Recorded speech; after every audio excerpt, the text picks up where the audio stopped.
Hey guys, Crew of Blind Wave. I'm Eric. I'm Rick. I'm Calvin. Aaron. And this is weird. We're here for a teaser trailer reaction for a Game of Thrones prequel, which feels weird to say. Huh. This is House of the Dragon. I only know one thing about this series, or two. One, it's a Game of Thrones prequel, and two, I know a casting thing. But yeah, it was weird coming in and seeing that this was posted. I'm like, huh.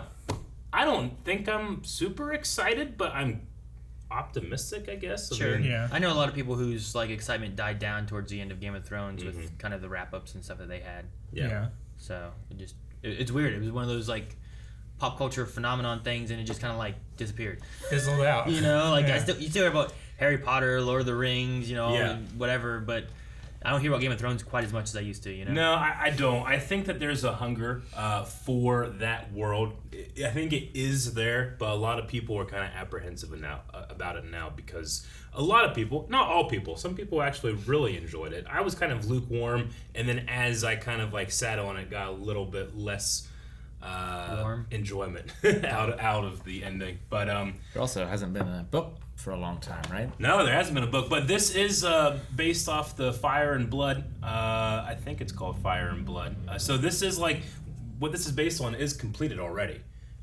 Supplementary material that this is going to take place a couple hundred years, I think, before Game of Thrones. So this is Let's check out the trailer. Maybe talk a little bit more about what we see. Yes, Let's do that. Terminator.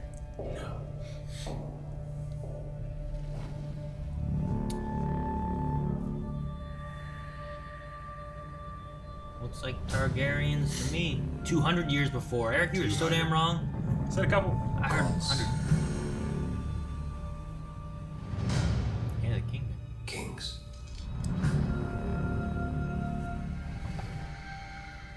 Fire.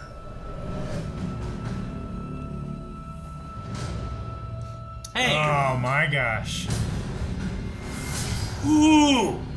Is that the Dragon Knight? Blackfire. Dreams didn't make us kings. Oh shit! Look at that throne. Well, that's better. Dragons did. Yeah, they made it smaller.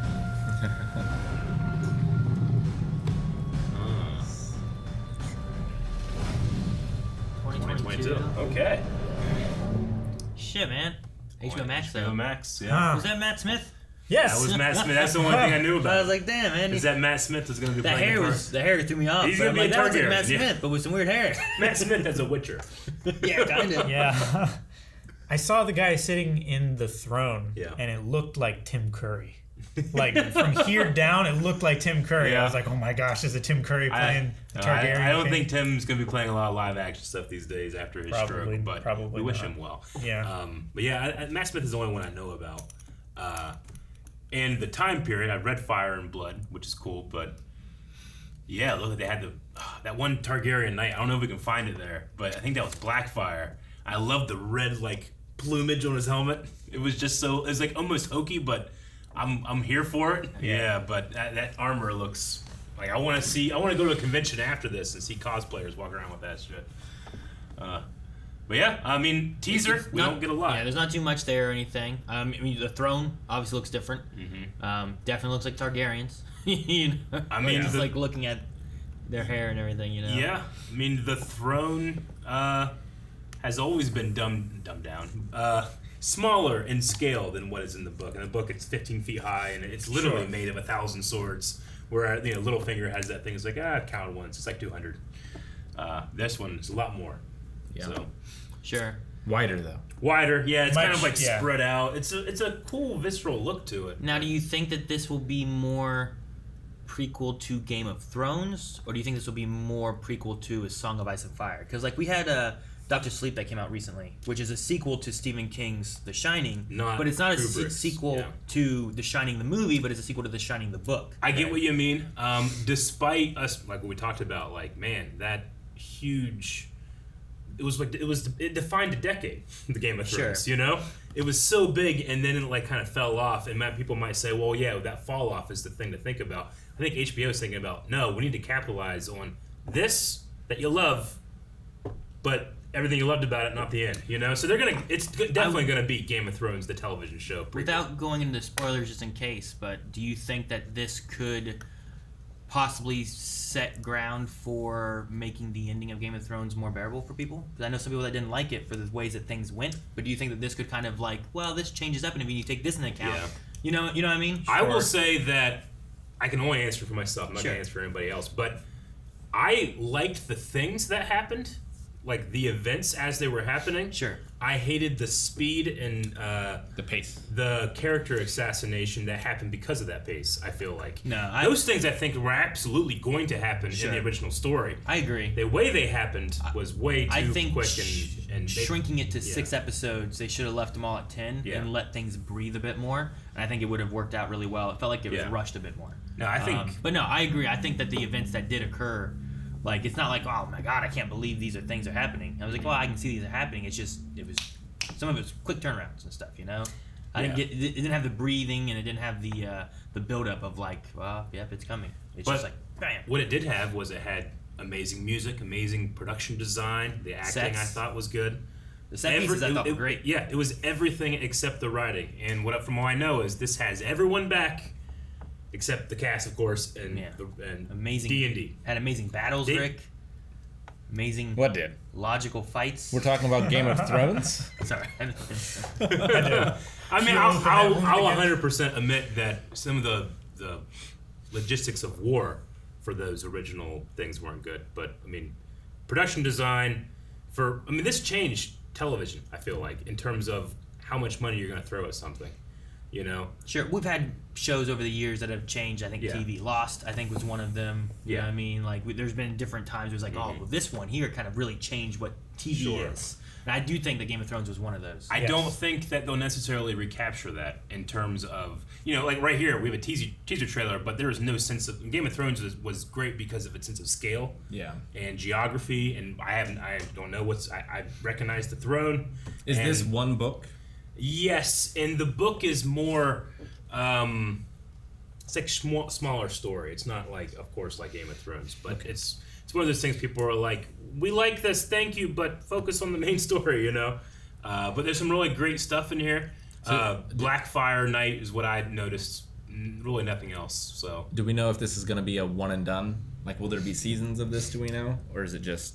This is it. I think they have the potential to do it. It's not like... I guess it depends how successful like, let's say The Hobbit. Like, The Hobbit is like, from beginning to end, we have that book. It could have been one movie. Peter Jackson put it out to 3, and it was worse for it, right? This one, I feel like, is more... It's not as detailed as The Hobbit is. So it has potential to be able to fill stuff out. I mean, if it's successful... So the show could take... more liberties in between segments, and then you kind of... you could. It's not necessarily filler, but it's kind of filling in gaps that maybe aren't. Yeah, and from what I understand, Rami, what the name of the composer's coming back, which I felt was one of the strengths of Game of Thrones. So we're hitting the original music guy back. The director that directed a bunch of the really, really big episodes is going to be like the main director for the series. And George R.R. Martin is once again, which he wasn't in the later half of Game of Thrones, directly involved with helping with the story. I wonder why they didn't have him in the later half. I wonder if that's his choice. Like sometimes I wonder if like he was like, you know what, I'm gonna step back, you guys handle this, and then like let's see what they do. And then like, fuck, they fucked it up. I'm not writing that way. I'm gonna write this way. I can only come up with theories and hypotheses, but to me, I felt like a lot of it became kind of an ego thing with David and Dan, and then they saw their career and potential. Like, oh my God, we're going to be able to do whatever. We're going to get Star Wars. We're getting this huge Netflix deal. We got to finish Game of Thrones real quick, so we're going to do that in a real quick season. By the way, we'll do 8 episodes, not 10, Or 7. What did it end up being? I think 6 was in the last one. I think it was like 8 or 7 in the one before that. Yeah. Like, they started shrinking them from So they're like, let's finish that real quick, get this thing done with, move on to the next chapter. And I honestly feel like they ruined their careers doing that. Sure, like, there's no conversation about those two guys without mentioning the failure of literally one of the biggest series in that decade. Westworld even took jabs at it. Sure. So, but with having the original composer back, I would look forward to them taking Star Wars has been really good about taking different themes and melodies and being able to alter them and whatnot. It'd be cool to see some of the original themes from Game of Thrones. Yeah, we had that be able to be redone and brought back in. Not necessarily like the bom bom bom bom bom, but like take a Targaryen theme or something like that, right? Like Daenerys' themes or something like that, and like I hear elements of this here, but it's not just her theme or something. Sure, you know? Like that would be kind of cool to have. Yeah, so, and having the original composer, I think, makes that easier to occur. You know, Matt Smith. Matt Smith would be interesting. I do like Matt Smith in most things. He's amazing in The Queen. The Crown? Yeah. The Crown. He plays a young Prince Philip. He's so good. I can definitely see him taking on a Targaryen role here. Sure. Yeah, it'd be very interesting to see. Like, he's been in some stuff where I'm like, I don't know, the Terminator's a little weird, but, you know, most of the things, I'm like, especially the Doctor. Like, the first time through, I didn't enjoy him as much. Second time, I was like, you know what? He does a pretty good job, and I really enjoy watching him. So, Eric predicted this casting. did he? Back when we were watching Doctor Who. When I said that he kind of looks like as a child, burn he victim. played with fire and then recovered. Yeah. And now he's That is fire and blood. rough. It's very. That's what I said too. It is exactly. But I said, when I said that, I said he's amazingly better looking than I am. And he's like, but I said he recovered. Yeah, he recovered. He got better. I didn't say like Doing me and doing you. I'm just saying. Matt Smith, I'm sorry. Yeah, I mean, I say that to be judged. But I don't know. I mean, the trailer didn't really do much for me other than the Iron Throne. I like that they at least acknowledge that the Iron Throne is supposed to be much massive. bigger. It looks like the bone of my sword. The bone of my That's sword. kind of what it Yeah. looks like. Yeah, I actually like it more having all the upright swords as like an obstacle. An feels more assassin would have dangerous. to sneak up behind What the if king. you were going to your throne and you tripped on a step? I mean, the over point your of the cloak? Iron Throne is like if you sit in it wrong, you're gonna bleed. Yeah. You know, the Mad King was always cutting himself. That's why he's so angry. Yeah. But I think I saw maybe some Stark heraldry in there. Definitely Blackfire. Are we gonna? I don't want to go too far into it because I will know a little bit about this story. You guys will probably be fresh. As opposed to If we Game of react Thrones to when it. you didn't know anything. Game of Thrones went up to a point. Up to a point, but once we got past the point, that's why I got really excited. Sure, you I don't know what they're gonna do. I don't know what they're going to do. But yeah, I don't know. How you guys feel? Are you excited, or are you still kind of like, we'll see? Knowing that Matt Smith is attached to it, I'm more interested than I was before. Yeah. Just because I know the caliber of what he can bring to the screen. I feel like I might need like Other than that, the first trailer maybe. Yeah. Yeah. And see what that shows me. I Like, need right now, like this is like okay, well, this looks like Game of Thrones-y world, and yeah. but I don't really get. I don't have too much. But I also don't have like any of the book knowledge or anything. Sure. I need some meat to bite into right now. Yeah. Speak my language, Rick. It's okay. It's okay. We'll see. We'll see. We'll see.